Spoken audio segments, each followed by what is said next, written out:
Basically, you're doing a bunch of sports stuff. And at what point do you start to care about music? Not necessarily as a musician, but like as a fan of it. I think you said you got into alternative first, but like, do you remember that moment when it just became more important to you? Yeah, well, it's like I said, the first performance thing, man. Like when I So performed, not like I sorry, not caught not this so like, much as a performer. I mean as like a fan, like to oh, music in yeah, general. yeah, like you're like 11 and you fucking hear this shit and it blows your mind or some crap like that. Well, it's a fucking wacky band to throw out there, but like one of the first things that like really put me in my feels or like got me in a mood or whatever was Our Lady Peace. Funny enough, it's like a Oh, really bro, like eclectically Canadian weird royalty, you thing. know? Or maybe not I Canadian. know. Actually, I don't know Yeah, if they they're. are Canadian. Yeah, yeah, Yeah, they're they are. royal. They are. They are. They're amazing. Okay, amazing band. Yeah, I mean, it's just like everything hits everybody different. You know what I mean? Like, and it was the timing maybe, and it was the whatever vibe that I got off of it. But like, it hit me, and it's like sometimes I'll like I don't know, like people will ask me about that shit. They're like, oh, your first band or whatever. I'll say Our Lady Peace. They'll just look at me like I'm a fucking weirdo. You know what Nah, I mean? bro, But it's like it whatever, bro. makes. I'm They had like five classic albums full of emotional bangers of varying range and mhm. styles. Like, how can you not listen to the vocal deliveries on a Superman's Dead and tell me that, like, it's like the rock version of the old man head syndrome. You could bring it back to that with these guys. Yeah, definitely, definitely. And like Rain Maida, I think his name Oh, is, yeah. the lead singer, bro. Like he's a insanely talented vocalist. And it's like he also throws the lyrical content in there as well too. Like I don't know if you know them familiar wise, but like Navid, the song Yeah. Navid back in the day. Yeah, yeah, that was like for me, like blew my fucking brains out. Like I don't know, like and the video too was very like weird and dark. It had like a ventriloquist puppet going on and like tanks and shit. It was very very bizarre, but I don't know what it was. It just fucking hit me. Like I can't. Like it is what it is. You know, Bro, like I I mean, said, they like hit me, music. hit me too. I'm a huge Our Lady Peace fan to this day. I just Hmm. nobody ever brings them up, but that's because I know. Yeah. they had some bad albums a bit later on in their career. But like Yeah. they got like a solid five in a row that are just to me Mhm. masterpieces. I have a friend too. He's in a band, Mike, and he's like a huge drum guy. And he always tells me all the time he's like the drummer from that band. I don't know his full name. I don't know his name's like Jeremy something.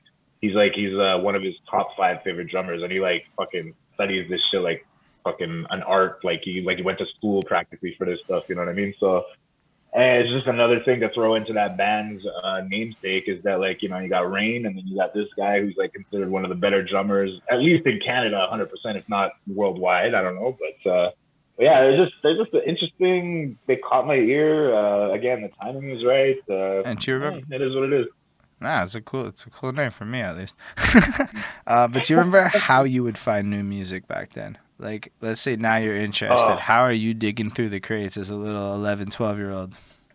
yeah, well, basically what you would do is you would hear shit on the radio most of the time, and then at one point, not my proudest thing, I'll say it out loud anyway, but like the Columbia House, you get 11 CDs for a penny or That's whatever. what it So I is. probably did that. I probably did that like maybe 10 times. So my CD collection or tape collection at one point was pretty good. Bro, you were just playing the Other Netflix trial game before it was cool. Exactly. Yeah, exactly. Except no, I would say it would be more like stealing someone's Netflix password and just like writing it out until you get caught. But you good, but that's dope still. Yeah. Then if it wasn't for that, then it would be like fucking like bargain bins or like church bazaars or like stupid shit where it's just like, you find like, I don't know, KRS-One I got next in like a rando bin, you know what I mean? Like for like $1 and then like that's my CD for the next month or whatever until I find some new shit. Going in my Panasonic Shockwave. Mm. Man, these are some good times. I relate to everything you said. I forgot about those bazaars. Like I used to actually go to that shit. They like throw them all over in every neighborhood, school basement and shit. People be renting tables. You fucking die. My dad used to show up and like flip shit. Like he'd go buy random shit and then try to flip it at this stuff. So you know Yep. what? Sometimes it would hit. Sometimes it would not hit. Hey, dad's just trying to make a buck, yo. It's okay. It's okay.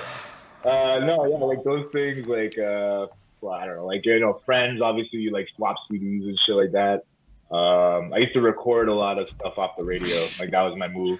Like get a blank tape and just record and fuck. I was just listening to the radio all day, trying to find good shit. And then that's the worst too. It's like you're waiting on a certain new song and like they don't play it for like half the day. You know what I mean? And you're just sitting there waiting to record that shit. Yo, I Anyway. do know that grind, but shout out DJ Magnanimous. You go to the house party with one burn CD, you leave with 4 original CDs. Yeah, exactly. There you go. I've been there, done that. So you kind of running through the whole high school game. You're a fan. You're just bopping around. You're more into the sports. Evidently, you learn a Rage Against the Machine song at some point or another. And Yep. you said you were writing, I think. I might be wrong about Mhm. that, like poetry. I don't know if I'm right. But if so, Yeah, when did you no, start to yeah. get into that? That was like maybe 12-ish or something. Right around like the time my mom was passing, I was kind of like getting into a little bit more darker, not darker in the sense that like I was writing darker. It was just like, my brain kind of changed a little bit, I guess. Psychologically, it's going to happen to you when you're going through some shit like that. But yeah, generally speaking, like, I don't know, like I got influenced by like, the Wu-Tangs of the world and the this of the world and like the darker, grittier hip hop, let's say. And I wasn't necessarily writing the poems to like make them into songs. It's just they started becoming more rhythmic. They started becoming more rhymey. They started, you know what I mean? And like I just kind of like applied it to a beat here and there and see how it works. And then like from there, it kind of evolved and just met a couple people, started recording, and the snowball rolled down the fucking hill. Never stopped. So you're simultaneous to like, so you're writing throughout, this all throughout high school. You're kind of from 12, 13. Do you start doing the recording before that Rage Against the Machine experience? So this is just like a thing that was happening in your life in the back burner? No, no, no. Like the recording came later down the line. Like I'd Mm. say first recording stuff was maybe 15, 16. Actually, no, maybe before that, 14, let's say. It was me and this French dude. Polo and the Bomb was our group. I was the Bomb, he was Polo. Uh, and he had the ability to record like fucking tapes. You know what I mean? Like tapes, basically like a glorified karaoke machine, if you want to put it that way. You know what I mean? And yeah, from there. It took a little while before I actually recorded seriously. I met Dave when I was, let's say 16 in economics class. So the day I met Dave Hodges was the day that music started becoming a little bit more real. Hold on. So you met Dave Hodges in economics class. Before we go into that, because I do know who that Yeah. is, Mm-hmm. when did the Rage Against the Machine performance happen? Oh, bro, like 12 maybe. Okay, so that happens when you're like 12. So you discover them, and then yeah. So what happens with that?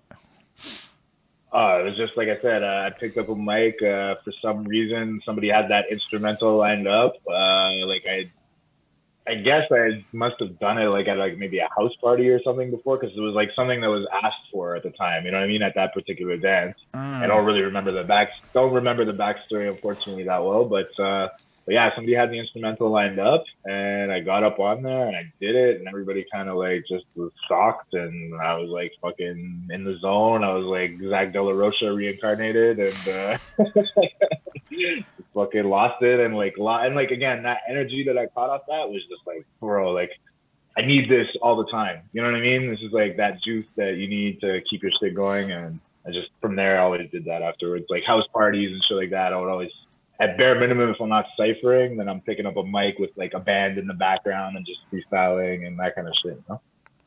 That's ill. And so you're basically at that point just trying to get whatever attention you can get at that point because I guess you're young, so attention is really what we're going for. Yeah. And your Yeah, I guess there's manifestation of attention. that is rapping and otherwise being impressive. Yeah, I guess so. Yeah, but I mean, the attention part. I mean, yeah, definitely it played a big role, but it was more like the rush of like people's faces, people's like shocked attitude, and then like, yeah, okay, yeah, for sure, getting off the stage, getting high fives, and getting a few looks from girls and stuff doesn't hurt anything, obviously.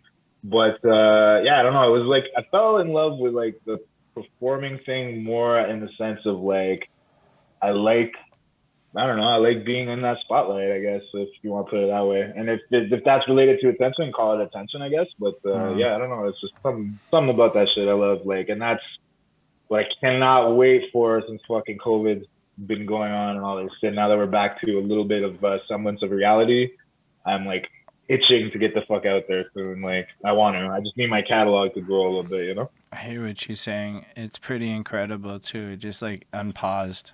Like it was just unpaused and everything's happening again.